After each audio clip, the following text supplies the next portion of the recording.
자, 안녕하십니까.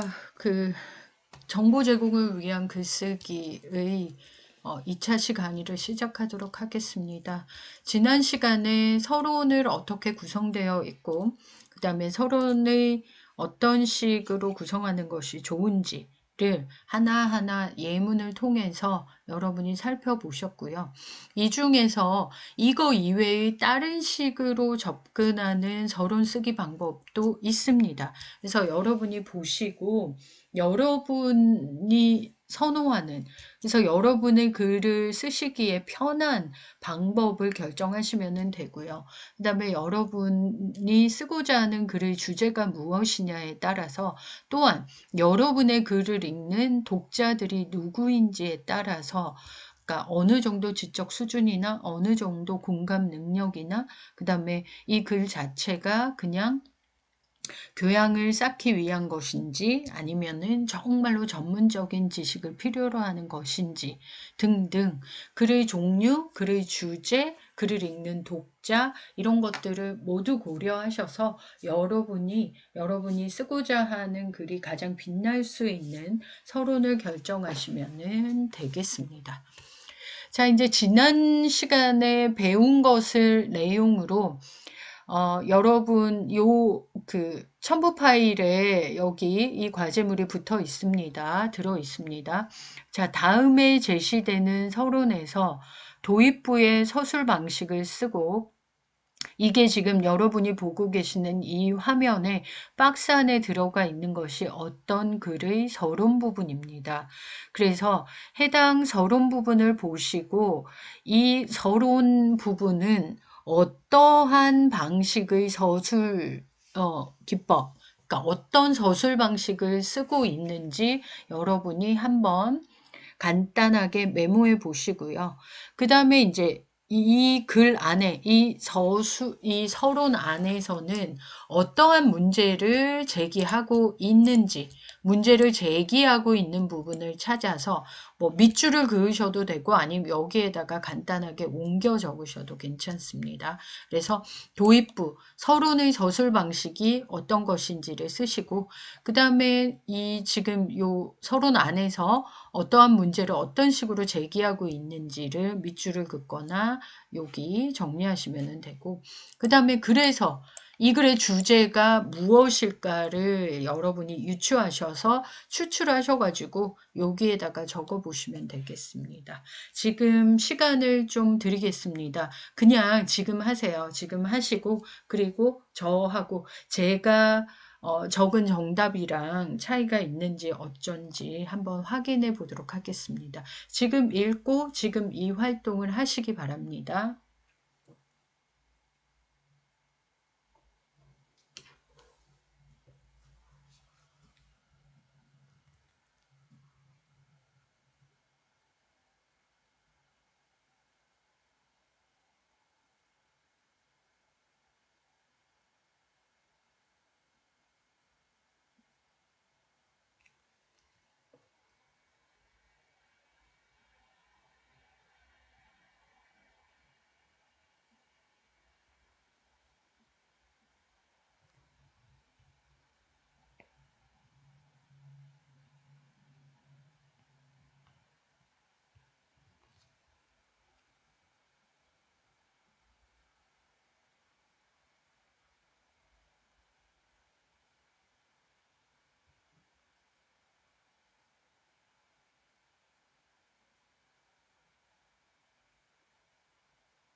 자, 다 찾으셨나요?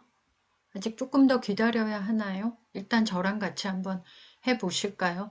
먼저 여기 지금 현재 화면에 보이고 있는 내용에서 서론의 도입부의 서술 방식은 어떤 것 같으세요? 어떤 거냐면 일반화. 그러니까 일반적으로 보편적인 어떤 현상, 보편적인 상황을 예를 들어서 뭐 카드 빚에 허덕이면서 명품을 마구 사들이거나 연구와 개발보다는 빌린 돈으로 정치권에 뇌물을 대고 사주의 배만 불리는 기업, 정치 논리에 휩쓸려 전혀 경제적이지 않은 경제 정책을 펴는 정부의 모습 등 그렇죠? 그래서 이런 일반적이고 보편적인 어떠한 사회의 모습을 일반화시키면서 도입이 시작되고 있죠. 그러면 이제 요 서론 부분에서 문제를 제기하고 있는 부분은 어디인가요? 여러분은 어느 부분에서 어떤 문제를 제기하고 있다고 정리하셨나요? 따라서 여기요. 지난 경제위기의 원인을 분석해보고 중요한 어떤 방책이 될 것이다. 즉, 다시 얘기해서 일반적으로 이제 서론의 마지막 부분에서 이 글에서 이야기하고자 하는 것, 그러한 이 글이 쓰이게 된 목적, 이런 것들을 보통 제시하는 경우가 많습니다. 물론 100%는 아니에요. 근데 대부분, 좀 대다수가 이런 방식을 취하고 있기 때문에 앞에서는 일반적인, 보편적인, 지금 현재 우리가 흔히 구경하거나 신문지상에서 볼 수 있는 내용을 다루고요. 그 다음에 이제 이 글에서 다루게 될 어떠한 문제에 대해서 이런 식으로 문제를 제기하고 있습니다. 그러면 여러분이 생각건데 요 서론에 나타나 있는 이 글의 주제는 무엇일까요? 여러분은 어떻게 정리하셨나요? 저는 과거의 경험을 통해서 경제 위기의 대처 방안을 마련해야 된다.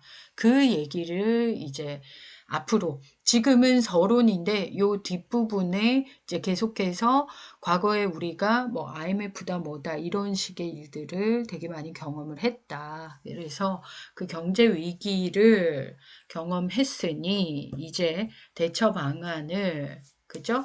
강구해내야 한다라는 얘기가 본론에 이어질 것이고 그게 핵심 내용이 되겠죠. 꽤 길게 설명이 될 거고 이제 마지막 결론에 가서는 서론에서는 문제 제기를 하고 본론에서 다루었던 핵심 내용들을 요약 정리하거나 그게 아니면은 앞으로 이렇게 나아가야 되겠다라는 전망을 보여줄 것이라 예상합니다. 자, 되셨나요? 저는 이렇게 정리했고요. 여러분의 정답은 어떤 것일지 궁금합니다. 과제 제출하시면은 찬찬히 살펴보도록 하겠습니다. 자, 그 다음에 이제 본론 부분입니다. 실제로 본론 부분은 어떠한 큰 범위나 모양 정도만 살펴보시고 이러한 형태의 본론을 취하는 것은 어떤 특징이 있는지 정도만 여러분께서 살펴보시면 될 것 같아요. 그리고 왜냐하면 이 들어가는 본론 안에 어떤 내용이 들어가고 어떤 정보, 어떤 자료가 들어갈지는 여러분이 어떤 글을 쓰느냐에 달려 있기 때문에 그 다음에 여러분의 배경 지식이 얼마나 넓고 깊은지 그 다음에 여러분이 얼마나 다양한 정보 그 다음에 가치가 있는 정보를 많이 여러분이 수집할 수 있는지에 달려 있기 때문에 본론 부분을 여러분께서 모양, 형태와 그 특징들 언제 가장 쓰이는지 정도만 살펴보시면 될 것 같습니다. 먼저 가장 많이 쓰는 형태, 한국어의 글쓰기에서 가장 많이 쓰이는 형태가 이거예요. 다이아몬드형. 처음에 도입은 되게 좁고 가볍게 구성하고 핵심 내용에서 굉장히 많은 정보와 진짜로 핵심적인 내용을 다루는 거예요. 그리고 이제 결론 부분에 가가지고는 앞에서 다루었던 것들을 요약 정리하면서 좁고 가볍게 정리해서 끝을 내는 형태인 것이죠. 근데 이거는 말씀드렸다시피 가장 보편적인 구성 방식이고요. 대부분 모든 장르의 글에서 일반적으로 이런 형태를 취합니다. 그 얘기는 뒤집어서 설명하자면 여러분이 글을 쓰실 때에 글 전체의 형태 자체를 이렇게 서론을 좁고 가볍게 다이아몬드형으로 중간에 아주 핵심적이고 중요한 내용들을 다루고 끝에 가가지고는 다시 또 좁고 가볍게 보충 설명을 하는 형태로 다루시면 된다. 이렇게 보시면 되겠죠. 그래서 요 형태를 가장 많이 씁니다. 지금 글쓰기 능력이 어느 정도 숙달되지 않은 상태에서는 그냥 일반적인 다이아몬드 형태를 취하시는 것이 여러분이 글을 쓰시기에 좀 많이 편하실 거예요. 그 다음에 이제 두 번째 형태가 피라미드형입니다. 이거는 아주 중간에 논거, 그러니까 논증문을 쓸 때에 도입을 하고 문제 제기가 있겠죠. 현상이나 상황에 대한 설명이 있고 문제 제기를 하고요. 그리고 나서 나는 이렇게 생각하는데 이런 문제가 있다에 대해서 객관적 논거를 제시하고 따라서 이렇게 해야 한다와 같은 주장을 펼칠 때에 이런 식의 형태를 많이 활용하십니다. 그래서 개별적이고 구체적인 사실을 통해서 여기 논거에서 객관적으로 조목조목 객관적 근거를 제시하겠죠. 그래서 일반적이고 보편적인 결과를 이끌어내는 귀납적 구성이라고 할 수 있고요. 주로 따라서와 같은 논증의 글에서 이런 식의 형태를 많이 취한다라고 할 수 있겠습니다. 그 다음에 한국어 글쓰기에서는 거의 발견되지 않는데 어쩌다 드문드문 보이는 형태가 바로 이 역피라미드형입니다. 이거는 사실 앞에서 먼저 확 질러 놓고요.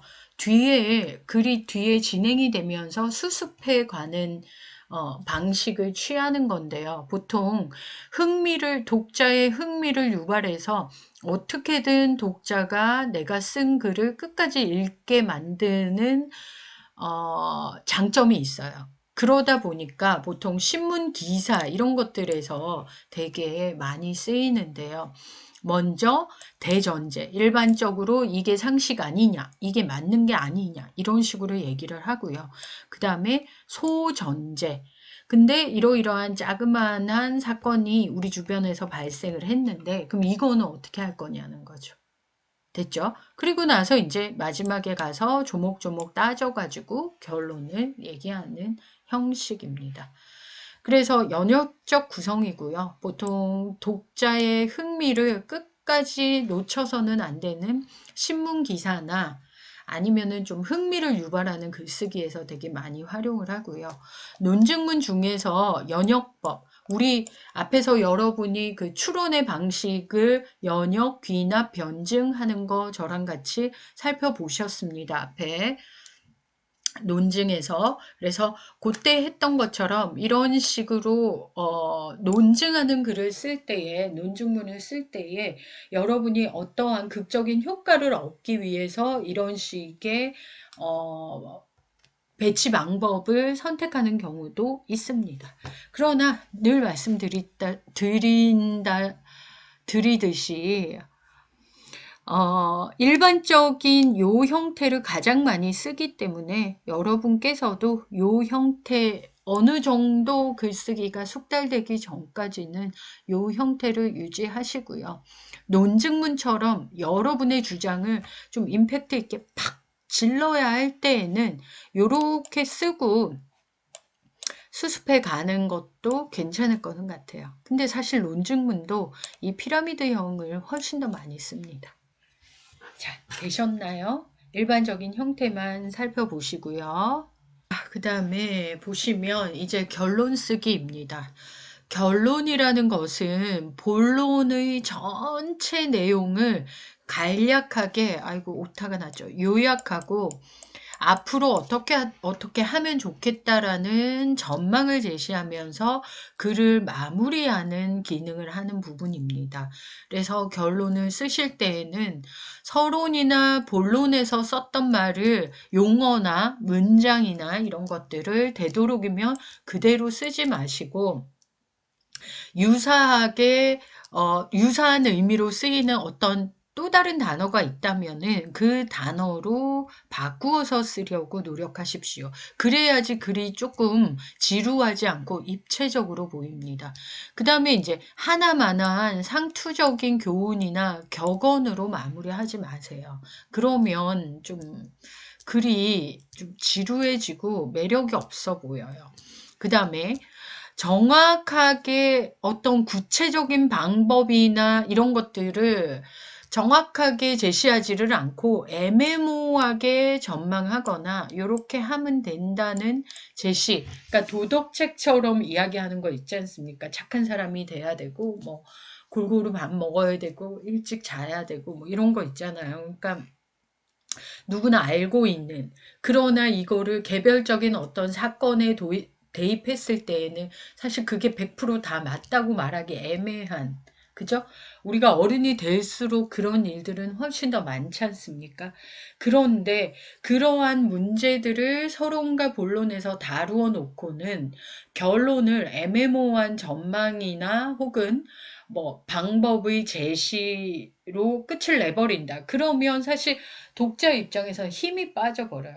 앞에서는 그렇게 막 이런 문제가 있고 이런 게 있고 이런 게 있고 이렇게 막 얘기해가지고 사람을 막 그래 맞아 하면서 참으면 안 돼 막 격양시켜 놓고는 마지막 결론 부분에 가서 그래서 모두 다 양보하고 착하게 살자 이런 식으로 애매모호하게 하지 말라는 겁니다. 아시겠죠? 그래서 구체적이면 구체적일수록 좋아요. 예를 들어 여러분이 결론 부분에 전망이나 방법을 제시한다라고 하시면은 더더더더 구체적인 어떠한 것을 제시하기 위해 노력하셔라. 그 뜻이고요. 그 다음에 결론이라는 단어에 현혹되어서 이거 진짜 신경 써서 보셔야 돼요. 왜냐면 사람들이 결론이라고 이야기를 하니까 이게 마치 엄청 논의의 가장 핵심적인 내용을 이 결론 부분에 집어넣어야 한다고 생각하는 사람들이 많아요. 근데 아까 앞에서 지금 여기서 살펴본 피라미드형 논증문의 경우에는 결론 부분에 논의의 핵심을 포함시키는 게 당연해요. 그게 맞아요. 앞에서 보신 피라미드형으로 본문을 구성해가지고 결론을 쓴다라고 하실 경우에는 이 글에서 이야기하고자 하는 진짜 핵심적인 엑기스를 결론 부분에 쓰는 게 문제가 안 돼요. 그렇게 하는 게 당연합니다. 그러나 우리가 살면서 논증문만 쓰고 사는 게 아니지 않습니까? 그렇다면은 내가 미괄식의 귀납적인 방법을 추론을 통한 논증문을 쓰는 게 아니라면은 굳이 결론이라는 단어에 현혹되어 가지고 이 글의 가장 핵심적인 논의의 핵심 부분을 갑자기 결론 부분에 쓰지 말라는 거예요. 무슨 말인지 아시겠어요? 결론은 말 그대로 결론입니다. 그러면 마무리라는 거는 어디까지나 이 결론은 거의 어떠한 일이 거의 끝날 무렵에 끝맺음을 한다는 거예요. 근데 마무리 단계 결론에서 뭔가 중요한 일을 새롭게 시작할 수는 없어요. 일단 지면 또한 한정적이기 때문에 논의의 핵심이나 핵심 내용은 본론에서 충분히 다루어서 이야기하셔야 된다는 거예요.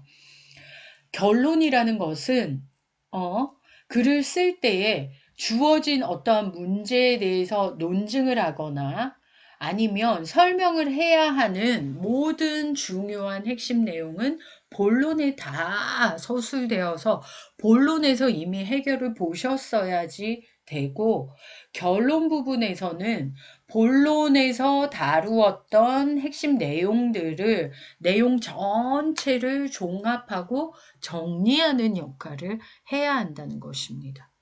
근데 이제 어떤 학생의 경우에 단락을 구분하는 게 아직 연습이 덜 되어 있다 보니까 결론에는 왠지 되게 핵심적이고 이 글에서 한 번도 얘기하지 않았던 그런 폭탄을 터트려야 될 것 같다는 생각 때문에 서론과 본론에서는 그저 그런 얘기를 했던 얘기 또 하고 또 하고 해놨다가 결론 부분에서 막 엄청난 이 글의 주제나 핵심 내용을 다 결론에 집어넣는 경우가 있어요. 이 경우는 글의 분량상으로도 결론이 균형에 맞지 않게끔 너무 많은 분량을 차지하고 있습니다. 그러면 사실 이 글쓴이가 결론 부분에서 다루고 있는 핵심적인 내용들을 본론으로 보내가지고 분량을 조절하는 작업을 글을 퇴고 단계에서 반드시 하셔야 된다는 겁니다. 아시겠죠? 굉장히 많은 학생들이 이런 식의 실수를 저지릅니다. 결론이라는 용어에 현혹되지 마세요.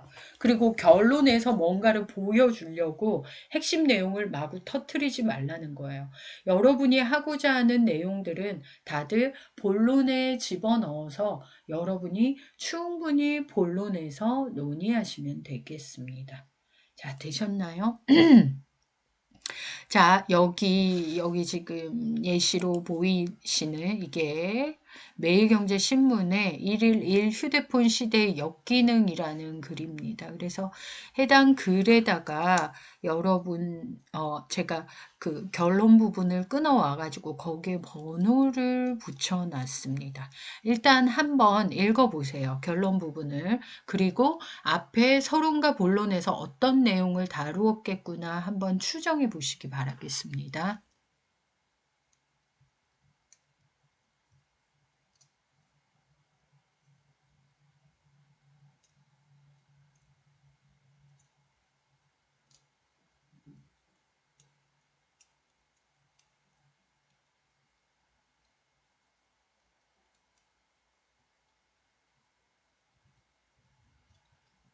자, 되셨나요? 여러분 한번 읽어보시고 이 글을 읽으면서 앞부분에는 서론과 본론 부분에 어떠한 내용들을 다루고 있을지에 대해서 추정이 되시나요?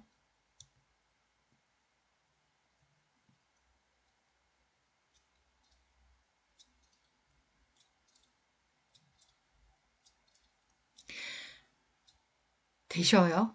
되셨나요?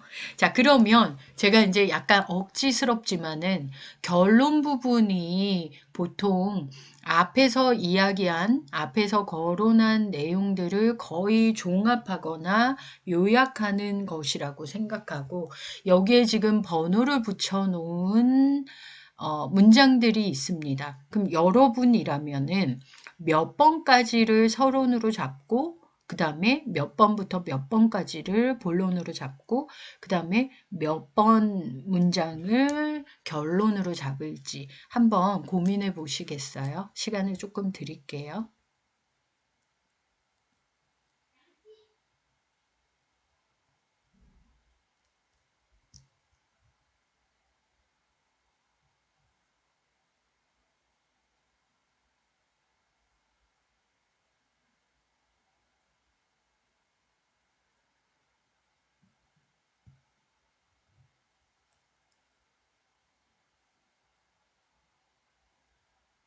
자, 해보셨어요?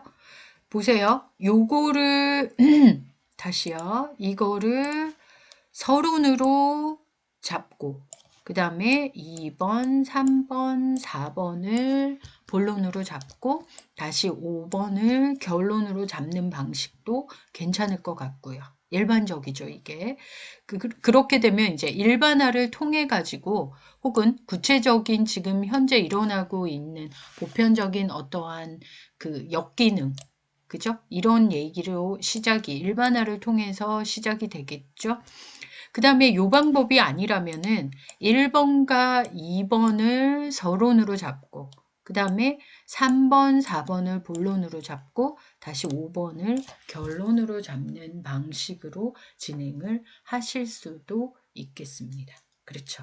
그래서 잊어버리지 않으셨죠? 단락이라는 것은 하나의 중심 문장과 여러 개의 구체적인 문장, 뒷받침 문장으로 구성된다라고 했을 때 사실 이게 결론 부분입니다만은 여러분께서 이 각각의 번호를 붙여놓은 문장을 단락의 중심 생각이라고 생각하시고 그 뒤에다가 여러분의 배경 지식을 활용하여서 뒷받침 문장을 여러 개를 붙이시면 돼요. 그러면 사실 요 결론 부분의 여러분이 지금 화면으로 보고 계시는 요 부분만 가지고도 사실 A4 한 장 정도의 글은 나오거든요. 그래서 한번 생각해 보시기를 바라겠습니다. 자, 제가 여러분에게 드린 첨부 파일의 세 번째 문장입니다. 조금 전에 서론 부분을 어떤 글의 서론 부분을 다루었고 도입부가 어떤 서술 방식을 취하고 있는지 그다음 어떤 문제 제기를 하고 있고 그다음에 이 글의 주제, 서론 부분의 주제가 무엇인지에 대해서 1번 문항에서 저희가 같이 다루었습니다. 그래서 제가 생각하는 정답은 이거라는 것까지 앞서서 여러분이 구경을 하셨어요. 근데 이제 과제입니다. 이게 진짜 과제입니다. 여러분이 앞서 저랑 살펴보신 요 서론 부분을 읽어보시고요. 이 서론에 맞추어서 본론의 내용은 추정하시거나 아니면 그냥 화제 개요 형식이나 문장 개요 형식으로 혹은 요약 정리해서 이 본론에는 아마 이러한 내용이 들어갈 것 같다 정도로만 생각하시고요. 이거는 저한테 과제로 제출하셔도 되고 굳이 노출 안 하셔도 괜찮습니다. 그런데 이러한 해당 내용을 안내를 해주시고요. 그리고 나서 이 서론에 어울리는 적합한 결론을 완성하셔서 똑같습니다. 이 캠퍼스 상에 저희가 맨날 하는 과제 제출을 통해서 여러분께서 과제를 제가 정한 기한 안에 기한을 엄수하셔서 과제를 제출해 주시면 되겠습니다. 자, 되셨나요? 이렇게 하고요. 정보를 제공하기 위한 글의 가장 대표적인 형태가 설명문입니다. 그래서 설명문이 무엇인지에 대해서 설명문이 어떤 조건을 가지고 있는지에 대해서는 사실 제가 여기 PPT에 정리를 해놨습니다만은 딱히 여러분이 우리가 중간고사 이전에 각각 글쓰기 전략으로 그죠? 정의, 지정, 비교, 대조, 분류, 분석, 구분과 같은 것들을 살펴보면서 설명문에 대해서 예도 많이 봤어요. 그래서 그냥 어떤 것인지 제가 굳이 설명은 하지 않고 그냥 지나가도록 하겠습니다. 설명문도 구성은 머릿말, 본문, 맺은말 보통 이렇게 구성이 돼요.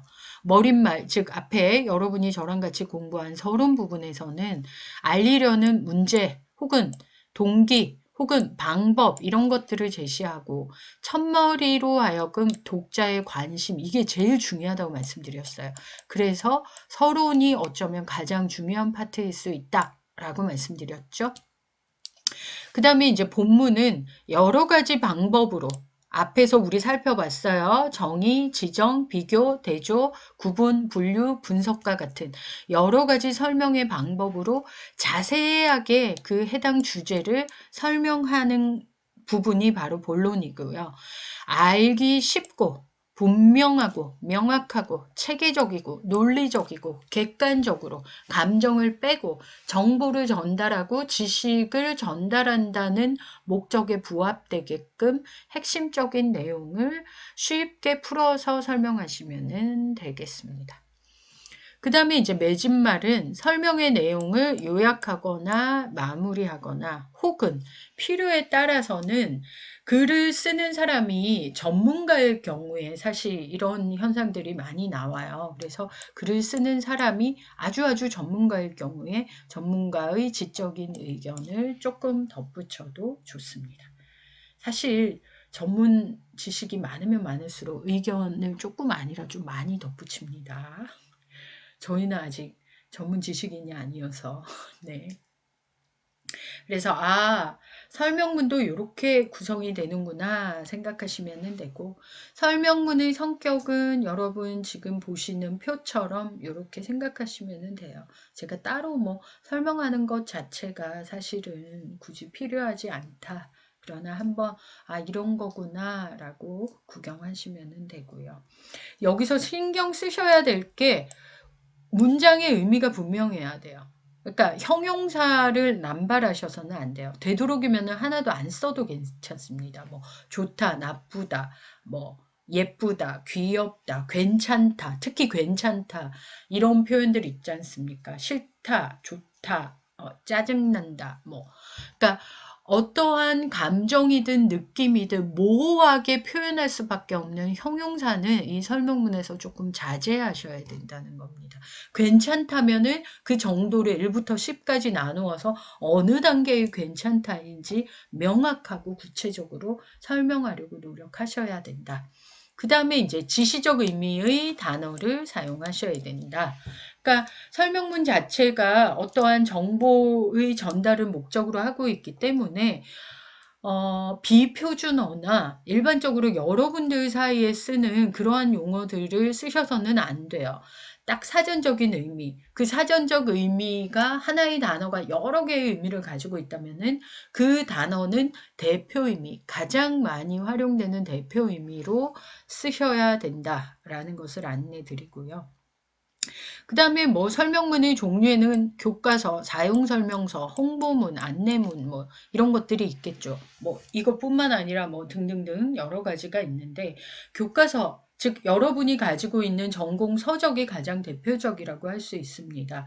설명문 중에서 가장 중요하고도 가장 흔한 예가 바로 그 교과서, 전공 서적이에요. 그래서 여러분 주변에 우리 주변에서 설명문을 가장 많이 볼 수 있는 것이고 그 다음에 주장을 담기보다는 이미 알려진 사실 중에서 학생들에게 꼭 필요한 것을 이해시키는 게 목적인 책이 바로 교과서 혹은 전공서적입니다. 그렇기 때문에 쓸 때 처음, 중간, 끝, 머릿말, 본문, 맺은말, 서론, 본론, 결론의 3단 구성은 꼭 갖추어야 하고요. 근데 어떠한 단편적인 사안에 대해서 간단하게 설명할 때는 한두 단락으로 구성하는 경우도 있다. 이 정도만 생각하시면 되겠습니다. 이거는 뭐가 필요하겠어요? 여러분의 전공 서적을 지금 펼치시며 그게 곧 설명문 한 권이니까요. 그렇죠? 자, 그 다음에 이제 홍보문이 있습니다. 이거는 말 그대로 기업이나 단체, 관공서 등의 그러한 조직체가 커뮤니케이션 활동을 통해서 스스로 생각이나 계획, 활동, 업적 등을 대중에게 널리 알리는 홍보 활동에 활용되는 글의 한 종류인데요. 뭐 홍보문의 절차는 일단 계획을 세우고 어떠한 홍보 매체, 신문인지, 뉴스인지, 유튜브인지, 광고인지 어떠한 홍보 매체를 활용할 것인지 선정하고 그 다음에 이렇게 홍보했을 때에 대한 그 전문적인 분석이 있어야 되겠죠. 얼마가 들고 그래서 홍보 효과가 몇 배가 되어서 돌아오는지에 대해서 살펴봐야 되겠죠. 지금 왼쪽에 보고 계시는, 지금 화면을 보고 계시는 이게 지금 현재 우리나라 대한민국 정부의 유튜브 로고 디자인입니다. 사실은 이 로고 디자인을 보고 여러분은 뭔 것 같으세요? 제가 저희 아이에게 물어봤더니 초등학생이어서 그런지는 모르겠어요. 듬흑? 엄마 듬흑 아닌가요? 뭐 이렇게 얘기를 해요. 그런 것도 같죠? 듬흑? 담후? 듬후? 뭐 이렇게 보이지 않습니까? 그래서 이게 대한민국 정부의 유튜브 로고 디자인이라는 게 사실은 더 놀랬어요. 나라를 대표하는 로고지 않습니까? 그 다음에 유튜브라는 것이 전 세계인이 공통으로 활용하는 매체예요. 그러면 이게 대한민국 정부를 알리는 홍보 수단인데 왜 이렇게 했는지를 잘 모르겠어요. 그래서 이게 뭘까라고 생각해서 청와대에 들어가서 찾아봤더니 대한민국을 이렇게 썼다는 겁니다. 대한민국 이렇게요. 보이시나요? 이거를 표현하기 위해 이렇게 썼다는 건데 이건 진짜 말도 안 되는 거고 한글을 모독하는 행위입니다. 제가 전공이 그러해서 그런지 모르겠지만 진짜 이런 거 안 했으면 좋겠어요. 그냥 대한민국 옆으로 쓰거나 그냥 그걸로 한글로 그냥 옆으로 그 뭐 대한민국 이렇게 그냥 이렇게 써가지고 이렇게 하면 안 됩니까? 왼쪽에서 오른쪽 옆으로 쓰기로? 이렇게 하니까 어느 누가 봐도 한국어로 쓰는 한국 사람이 봐도 이게 뭐야? 듬후? 듬후? 뭐라고 쓴 거야? 하면서 이렇게 되지 않습니까? 이거는 지금 이 로고를 바꿔야 된다는 것이죠. 그 다음에 지금 여기 지금 제가 해놨는데 여러분도 한번 찾아보세요. 그 더불어민주당 옛날 더불어민주당 손혜원 의원이 사실 굉장히 전문적인 홍보 전문가예요. 이 사람이 여기 지금 신문 기사에 지금 대한민국 정부 유튜브 로고 디자인과 관련해서 인터뷰를 해놓은 기사들을 여러분이 인터넷에서 검색만 하면 찾을 수 있습니다. 그래서 손혜원 의원이 한 얘기 중에 하나가 한국어의 히읗을 외국인들이 굉장히 좋아한다. 왜? 갓을 쓰고 있는 얼굴인 것 같은 느낌뿐만 아니라 눈사람 같기도 하고요. 왠지 유쾌하고 경쾌한 느낌이 드는 게 바로 이 히읗이라는 것이죠. 자음 중에서. 그래서 외국인들이 굉장히 귀엽고 긍정적으로 생각하는 게 이 자음인데 이 자음의 이 윗부분을 왜 날려버렸느냐에 대해서 되게 성토하는 글을 인터뷰를 가져왔습니다. 그래서 제가 그 인터뷰를 읽은 기억이 있어서 여러분에게 안내해 드리는데 이런 경우는 사실 잘못된 홍보물이라고 할 수 있겠습니다. 여러분께서는 반면교사 삼으셔가지고 여러분이 혹시 어느 회사나 기업이나 어느 관공서에 몸을 담고 그래서 어떤 것을 홍보해야 되는 순간이 있다면은 기본 원칙은 무너뜨리지 마시기를 바란다 라는 얘기를 드리도록 하겠습니다. 이거는 이거 뭘로 보이세요? 저희 아이는 웃고 있는 얼굴, 뭐, 여기가 눈이고, 여기가 뭐, 이가 있고, 요렇게 입인 것 같은데요? 라고 얘기를 해요. 그래서 내가, 창의력이 있네? 하면서 했는데, 이게 뭘까?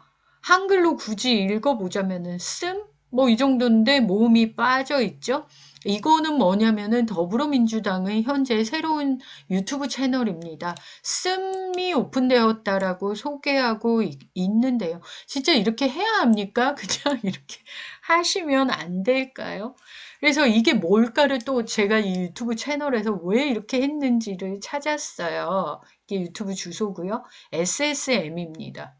그러니까 이거를 갖다가 한글로 SSM을 한글로 바꾸었을 때 시옷, 미음이니까 요거를 요렇게 왼쪽으로 모음 없이 늘어 쓰는 게 이상하지 않습니까? 한국어는 모아 쓰기를 하니까요.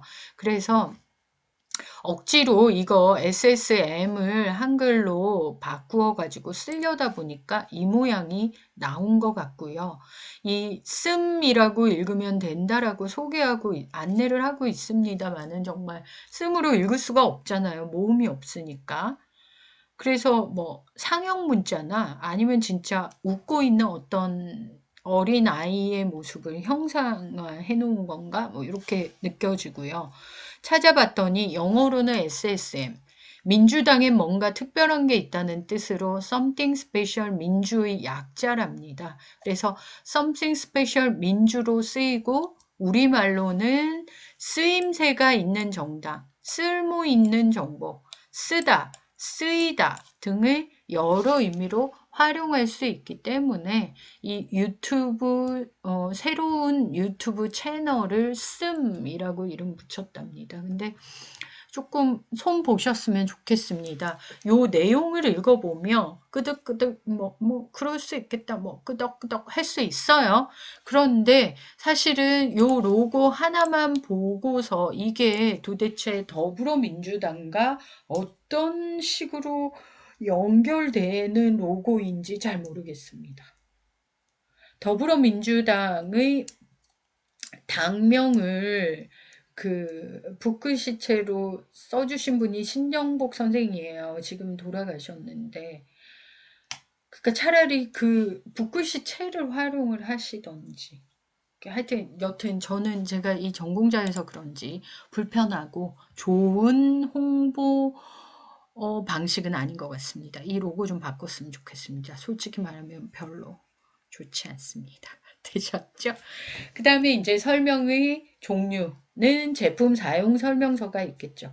여러분이 보통 우리가 핸드폰을 한번 바꾸고 나면 처음에는 그래도 책자로 나왔어요. 요즘에는 제품 사용 설명서가 파일이나 이런 걸로 나오지 않습니까? 아니면 뭐 이렇게 동영상으로 나오는 데도 있고. 이렇게 제품의 사용법을 설명하는 글이 제품 사용 설명서입니다. 그러니까 앞으로 갈수록 점점 글보다는 영상 매체 위주로 설명을 하거나 정보를 전달하는 게 훨씬 더 익숙해지고 있다라고 느끼고 있습니다. 그러나 작성 시 이러이러한 유의점이 있고 신경 쓰셔야 되고 사용 설명서를 구성할 때에는 여기 보이시는 이러한 내용들이 포함되어야 한다 정도만 알고 계시면 되겠습니다. 자, 그 다음에 여러분이 정보를 제공하는 글, 대표적으로 설명문을 읽을 때 유의하셔야 되는 것들을 지금 현재 화면에 여러분에게 보여드리고 있습니다. 한번 읽어보십시오.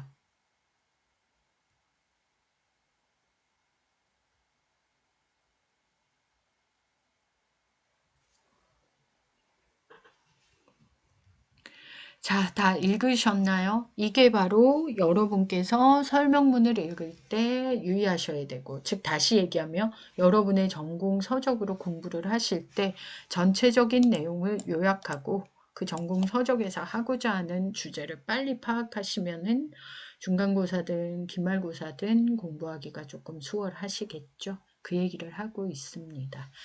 자, 이렇게 이번 주차 2차 강의도 마무리하도록 하겠습니다. 강의 들으시느라 고생 많이 하셨습니다. 감사합니다.